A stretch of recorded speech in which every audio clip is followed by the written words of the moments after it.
TMC cusec అంటే ఎంత నీరు? వర్షాకాలంలో లేదా నదులకు, ప్రాజెక్టులకు వరద వచ్చినప్పుడల్లా ఆ నీటి కొలతకు టీఎంసీ, క్యూసెక్ అనే పదాలను వాడుతుంటారు. తరచూ వీటిని వినడమే తప్ప చాలామందికి వీటి గురించి తెలియదు. కొందరు రెండు ఒకటే అని కూడా అనుకుంటారు. కానీ ఇవి వేర్వేరు. నీటి నిల్వ గురించి చెప్పాలంటే టీఎంసీ అని, నీటి ఇన్ఫ్లో, అవుట్ఫ్లో గురించి మాట్లాడితే క్యూసెక్ అని వాడతారు. మరి టీఎంసీ, క్యూసెక్ అంటే ఎంత నీరు? పూర్తి వివరాలు ఇప్పుడు చూద్దాం.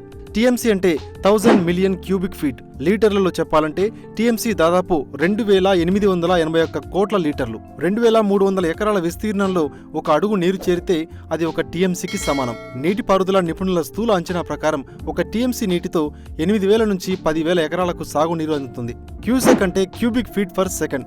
ఒక సెకండ్ కాలంలో ప్రవహించిన నీటి ప్రమాణం ఘనపు అడుగుల్లో. దీని విలువ సెకన్కు 28.3 లీటర్లు అవుతుంది.